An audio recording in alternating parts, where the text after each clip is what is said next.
ಬಂದಿರೋ ಉದ್ದೇಶನ ಈಡೇರಿಸ್ಕೊಳ್ಬೇಕು ಅಂದರೆ ಮೊದಲು ದೀಪ ಅವ್ರ ಮನೆಗೆ ಹೋಗಿ ಅವ್ರನ್ನ ಒಂದ್ಸಲ ನೋಡಲೇಬೇಕು. ಅವ್ರು ಇಷ್ಟು ದಿನ ನನ್ನ ಜೊತೆ ಕಿತ್ತಾಡ್ತಿದ್ದು ನನ್ನ ಮೇಲಿನ ಪ್ರೀತಿ ಕಾಳಜಿಯಿಂದ ಅಂತ ಈಗ ಅರ್ಥ ಆಗ್ತಿದೆ. ಆದರೆ ಮೊದಲನೇ ಸಲ ನನ್ನ ಜೊತೆ ಜಗಳ ಮಾಡಿಕೊಂಡು ಮನೆ ಬಿಟ್ಟು ಹೋಗಿದ್ದಾರೆ ಅಂದರೆ ಅಂಥದ್ದು ಏನಾಯಿತು ಅಂತಲೇ ಗೊತ್ತಾಗ್ತಿಲ್ಲ. ಅದೇನು ಅಂತ ಅವ್ರು ಸಿಕ್ಕಾಗಲೇ ಕೇಳ್ತೀನಿ. ಸದ್ಯಕ್ಕೆ ದೀಪ ಅವ್ರನ್ನ ನೋಡ್ಕೊಂಬರ್ತೀನಿ.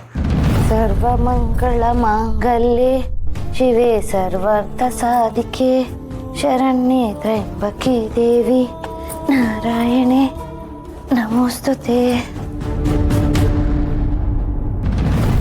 ಅಂಬುಜಾ, ಅಲ್ಲಿ ದೀಪನ್ ತಿಂಡಿ ಸರಿಯಾ?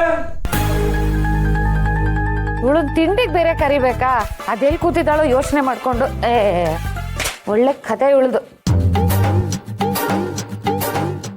ಇವ್ರ ಕಣ್ ತಪ್ಪಿಸಿ ದೀಪ ಅವ್ರನ್ನ ನೋಡಬೇಕು ಅಂದರೆ ಅದು ಇಡೀ ದಿನ ಆದರೂ ಸಾಧ್ಯ ಇಲ್ಲ. ಅದ್ರ ಬದಲು ಹಿಂದಿನ ಬಾಗಿಲಿಂದನಾದರೂ ಹೋಗ್ಬೋದಾ? ದೀಪ ಅವ್ರು ಸಿಕ್ಕಿದ್ರೆ ಈ ಪೂಜೆ ಕುಂಕುಮ ಆದರೂ ಕೊಡ್ಬೋದು. ಇಂದೇ ಡೌನ್ಲೋಡ್ ಮಾಡಿ ಮತ್ತು ನಿಮ್ಮ ನೆಚ್ಚಿನ ಶೋಗಳನ್ನು ಆನಂದಿಸಿ.